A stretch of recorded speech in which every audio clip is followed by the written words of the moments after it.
அலுவலர்கள் சங்கம் தமிழ்நாடு சார்பாக இன்று மாண்புமிகு வருவாய்த்துறை அமைச்சர் மற்றும் உயர் திரு வருவாய்த்துறை செயலாளர் அவர்களை சந்தித்து 7 அம்ச கோரிக்கைகளை கொடுத்தோம். அதில் ஃபர்ஸ்ட் கோரிக்கை என்னென்னா, நாங்கள் ஒரு 10 வருஷமாக அதாவது ஒரு வழி மாவட்ட மாறுதல், ஒன் வே டிஸ்ட்ரிக்ட் டிரான்ஸ்ஃபர் அப்படின்ற ஒரு டிரான்ஸ்ஃபரை ஆக்சுவலி நாங்கள் தொடர்ச்சியாக டிமாண்டாகவே போன கவர்மெண்ட்டில் வச்சோம். ஆனால் அது மாண்புமிகு தமிழக முதலமைச்சர் திருமிகு ஜோசப் விஜய் அவங்க அதுக்கப்புறம் என்னுடைய கவர்மெண்ட்டில் 182 விஏஓஸை 10 வருஷமாக ஃபேமிலியை விட்டு ஃபேமிலியை அவங்க பார்க்கவே முடியாமல் இருந்துச்சு. அது ஒரு டிரான்ஸ்பரன்சியாக எந்த லஞ்சமும் இல்லாமல் ஒரு நேர்மையான முறையில் மாண்புமிகு தமிழ்நாடு முதலமைச்சரும் மாண்புமிகு வருவாய்த்துறை அமைச்சர் மற்றும் வருவாய்த்துறை செயலாளர், வருவாய்த்துறை ஆணையர், இணை வருவாய் நிர்வாக ஆணையர் இவங்க எல்லாருடைய ஒரு மிகப்பெரிய விஷயத்தினால ஒரு டிரான்ஸ்பரன்சியான அந்த எங்களுக்கு ஒரு டிஸ்ட்ரிக்ட் டிரான்ஸ்ஃபரை கொடுத்தாங்க. அதுக்கு முதலாவது தமிழக அரசுக்கு நாங்கள் நன்றி தெரிவிக்க கடமைப்பட்டிருக்கோம். அடுத்து ரெண்டாவது பார்த்தீங்கன்னா, பெரிய கிராமங்கள் இப்போ ஒரு 17,000 சுமார் வில்லேஜஸ் இருக்குது. அதில் பார்த்தீங்கன்னா 98,000 ஹேம்லெட் வில்லேஜ் மட்டுமே இருக்குது. அப்போ இதில் விஓஸ் 12,500-600 பேர் இருக்காங்க. அந்த இதில் பெரிய வில்லேஜ் இருக்கும். அதில் 3 வில்லேஜ் அசிஸ்டன்ட் கிராம உதவியாளர் இருப்பாங்க. ஆனால் அதில் நாங்கள் என்ன கேட்குறோன்னா, அந்த 3 வில்லேஜ் அசிஸ்டண்ட்டுக்கு ஒரு விஓ தான் இப்போ இருக்காங்க.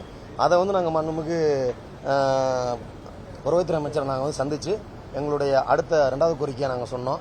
உடனே அமைச்சர் இதோடைய விஷயமா நான் கண்டிப்பாக ஃபைல் போடுறேன்னு ஒவ்வொரு கோரிக்கையுமே நாங்கள் 7 அம்சத்தையுமே அவர் ஒவ்வொன்றா நோட் பண்ணி ஒவ்வொன்றா கேட்டு கரெக்டாக அதை அண்டர்லைன் பண்ணி அதை நாங்கள் அந்த மாதிரி பிரித்து அப்படி பண்ணும்போது மக்கள் சிரமம் இல்லாமல் ஒருடைய கிராம நிர்வாக அலுவலரை சந்திக்க போகும். ஏன்னா 3 10 கிராம உதவியாளர்கள், ஒரு விஓ இருக்கிறத நான் தனித்தனியாக 3 விஓ கொடுத்தோம்னா அது கொஞ்சம் போஸ்டிங்ஸ் இன்க்ரீஸ் ஆகும்.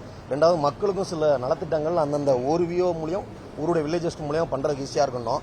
அடுத்து 515 சொல்லிட்டு ஒரு பொது கலந்தாய்வு, விருப்ப கலந்தாய்வு ஒரு ஜிஓ, அதுவும் நம்ம ஒரு 10 இயர்ஸாகவே நம்ம தொடர்ச்சியாக ரெப்ரசன்டேஷன் கொடுத்துட்டே இருந்தோம்.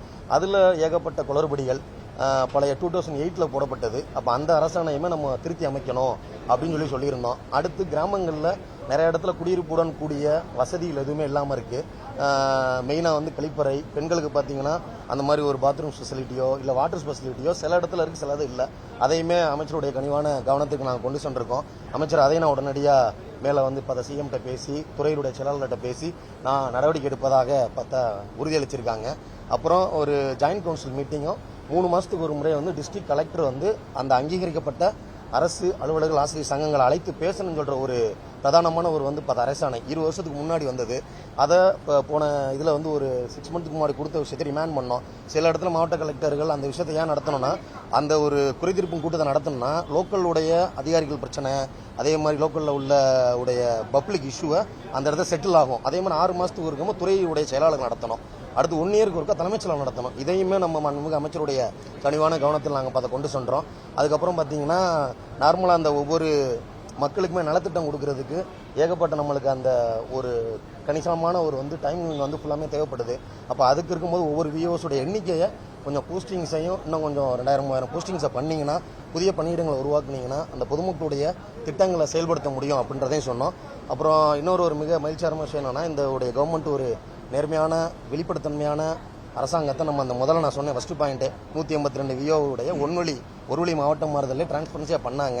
இதனால நம்ம ஒரு நன்றி உணர்வாக, அதாவது முதலாவது தமிழகத்தில் இது வரைக்கும் எனக்கு தெரியல எந்த ஒரு அரசு ஊழியர்களுமே யாருமே 1 மாதத்துல உடைய சம்பளத்தை முதலமைச்சருடைய பொது நிவாரண நிதிக்கு இது வழங்கியிருக்காங்க என்னன்னு தெரில. ஆனால் அவனுடைய கவர்மெண்ட்டுடைய சிறப்பான செயல்பாட்டை வச்சு என்னுடைய இந்த மாதிரி நான் விஓ சங்கத்தினுடைய மாநில தலைவர், என்ஜிஓ தமிழ்நாடு அரசு ஒன்றியத்தினுடைய மாநில துணை பொதுச்செயலாளர் முந்தானத்து என்னுடைய 1 மாத சம்பளத்தை டிடியாக மாண்புமிகு அமைச்சர்கிட்ட நான் சொல்லிட்டு திருப்பி CM secretary to Lakshmi Priya மேடத்திட்ட கையில் சிஎம் உடைய ரிலீஃப் ஃபண்டுக்கு 1 மாத சம்பளத்தை அளிச்சிருக்கின்ற தகவலை உங்கள் வாயிலாக மகிழ்ச்சியுடன் தெரிவித்துக் கொள்கிறேன்.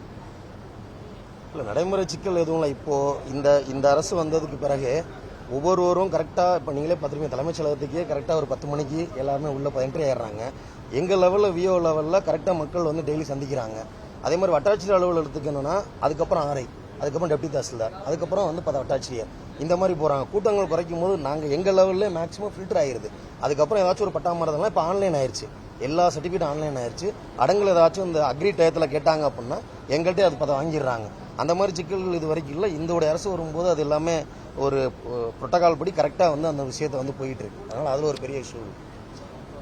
இன்னொன்று அந்த சென்னை மாவட்டத்தில் பொறுத்தளவு இந்த இதில் வந்து கவுன்சிலிங்கில் சென்னை மாவட்டத்தில் என்னென்னா அந்த அரசாணைப்படியே இதனுடைய கலந்தாய்வு பொது கலந்தாய்வு நடத்தப்படாமல் இருந்துச்சு. அது இப்போ நாங்கள் மாண்புமிகு அமைச்சர் தெரிவிக்கும் போது மெட்ராஸை பொறுத்தளவு என்னன்னா அந்த தாலுகா லெவலில் அந்த விஓவுடைய பொது கலந்தாய்வு நடத்தணும்னு சொல்லி அரசாணை. ஆனால் தாலுகா லெவலில் நடத்துறதில்ல, கோர்ட் லெவலில் நடத்தியிருக்காங்க. இதையும் நாங்கள் தொடர்ச்சியாக ஒரு 5-6 வருஷமாகவே மனுவாகவே கொடுத்துக்கிட்டு இருந்தோம் விஓ அசோசியேஷன் சார்பில். அது இப்போ மாண்புமிகு அமைச்சரினுடைய கனிவான கவனத்தில் கொண்டு சென்றோம். அதை உடனடியாக நான் அந்த ஆர்டிஓஸ்க்கு எல்லாத்துக்கும் நான் ஒரு சர்க்குலராக போட்டு அந்த கவுன்சிலிங்கை கரெக்டாக சட்ட விதிப்படி நான் அதை வந்து அதை அமைச்சு கொடுக்குறேன் அப்படின்றதையும் மாண்புமிகு அமைச்சர் சொல்லியிருக்காங்க. எனவே இது கண்டிப்பாக அதனுடைய அரசுக்கு எங்களுடைய விஓ சங்க சார்பில் புதிதாக முதலமைச்சராக பொறுப்பேற்ற திரு ஜோசப் அவர்களுக்கும் எங்களுக்கு இந்த டிரான்ஸ்பரன்சியான சில விஷயத்தை வரும்போது, அதாவது எங்கள் துறையில் மட்டும் இல்லை எல்லா துறையிலையுமே நம்ம பார்த்துக்கிட்டு இருக்கோம். அதனால இன்னும் இந்த மாதிரி கவர்மெண்ட்டுக்கு எங்களால் என்ன விஓஸ்னால பிரச்சனை வர முடியாத அளவுக்கு நாங்கள் கண்டிப்பாக அரசாங்கத்துக்கு உறுதுணையாக நிற்போம் என்பதை ஊடகங்கள் வாயிலாக உங்களுக்கு நான் வந்து தெரிவித்துக் கொள்கிறோம். நன்றி.